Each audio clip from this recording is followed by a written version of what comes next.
Today I wanted to share with you my very humble and very simple studio setup. But before I go forward, I just want you to hear a quick track, just a few seconds of the music that I've recorded out of the studio setup. Again, it's very, very humble, very simple. Here's a quick track, so check this out, and this is what I'm recording from the setup that I'm about to show you.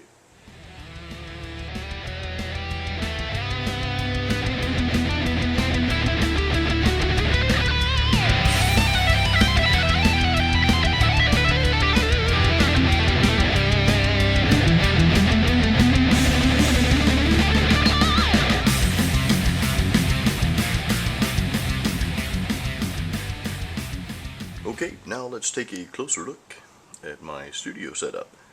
I'm going to go over three basic elements here of just a basic studio setup that I have, and then after that we'll briefly go over the connections, because I've had a lot of questions lately on how to connect the interface and the monitors and how that's set up. So I want to go over that real quick as well. But the first element is going to be your computer. Whether you go with Mac or desktop or laptop, that's just preference to each their own. I've gotten the results I need to get out of just a very simple laptop. This thing's a couple years old, 2 or 3 years old. It's a Toshiba Satellite L555, and it's got a dual core processor. A lot of folks are going with quad cores these days, and that's probably the better thing to go with if you can get that. And I've got 4 gigs of RAM, but I have 4 gigs of RAM and the dual core that I have. I don't do a whole lot on this computer, and that's another thing I should mention. If you're running studio software, it's best, if at all possible, to have a computer designated solely for recording music, if you can do that. I use this for a few other things too, for website updates that I have and so forth, but for the most part it's used for the studio. The second piece is the interface. Now this is a PreSonus Audio Box USB interface. It came with software as well, recording software, which I ended up using, called PreSonus Studio One. It comes with an artist version. There's a few limitations to that. I really like recording in Studio One. I was using Reaper at first, and that's why I bought the interface. I knew I had to have an interface, but I downloaded the artist version of PreSonus Studio One.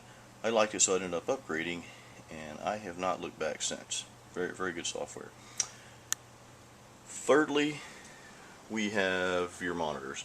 Now, a lot of people record with headphones, and that's okay, but if you can, get some high quality, some high-end monitors, because that's going to give you the true sound of whatever you're recording.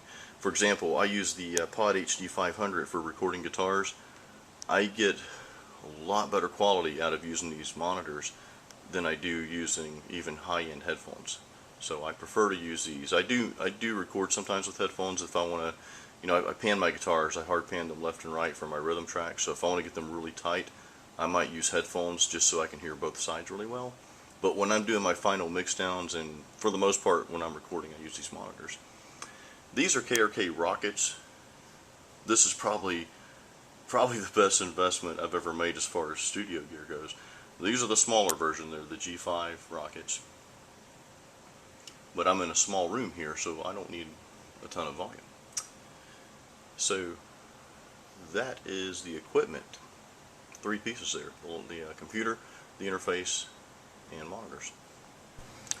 Okay, now let's go over the connections really quick. We'll start with the interface. In the back of the interface here, let me turn this around for you. There is a USB cable going out, and I think these are called the USB AB cables. It's kind of a different end than your standard USB. I believe most interfaces I think mine came with the USB cable, but at any rate, that's one end of the USB cable coming out of the back of the interface, and that other end is just going right here to my laptop. So that's the USB connection. And you saw 2 more cables coming out of the interface here. These are your monitor outs. Now my monitors have one end's 1/4 inch, or my cables rather, one end's a 1/4 inch, because this interface only has 1/4 inch outs for monitors, and the other end is XLR. So the other end of these and this is your left and right. The other end is going into the back of the KRKs here. Oops, ruh-roh. That's my computer speakers, so I'll set those aside there.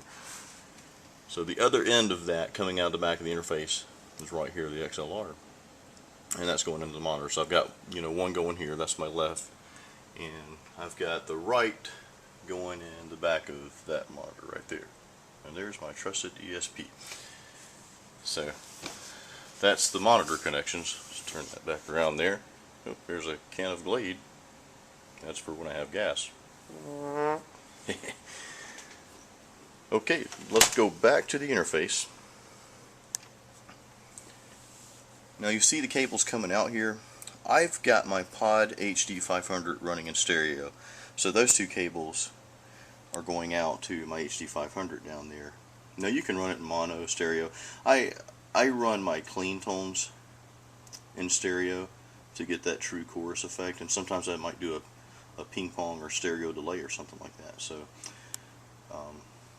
most of the time I run it in mono.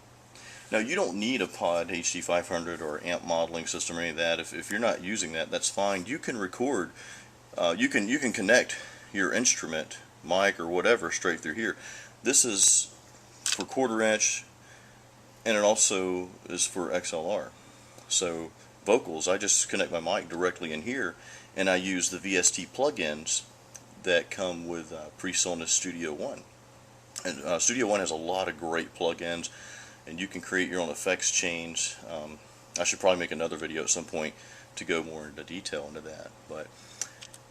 And I also record my bass. I just connect my bass guitar directly here, and I use some of the VST plugins. I've created a bass guitar chain with plugins. So, lastly, on the interface here, we want to go over these knobs real quick. Now again, this is specifically for the PreSonus Audio Box USB interface, but I would assume most smaller interfaces are relatively the same here. These two knobs are your channel, left and right volume knobs. This is your master knob, your master volume. So you can adjust these accordingly. Just make sure you're not clipping when you're recording. This is for your headphones, volume for your headphones. And the most important knob on here for me, and this threw me for a loop at first, is this little knob down here, the mixer knob. I don't know if you can read that. When you're recording, basically it needs to be all the way clockwise, all the way to the right on playback.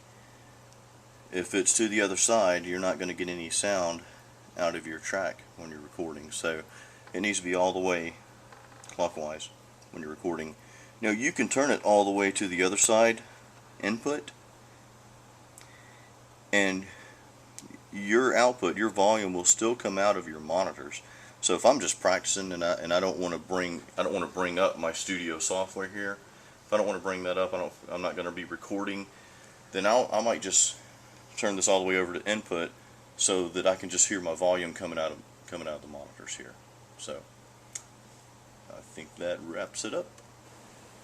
Alright, hope you enjoyed that, and I'll be making some future videos going a little bit more in depth, not so much with the studio setup, but in recording songs and recording tracks. Again, I use PreSonus Studio One for my recording software, so it'll be mainly catered to that. So until next time, I'll see you later.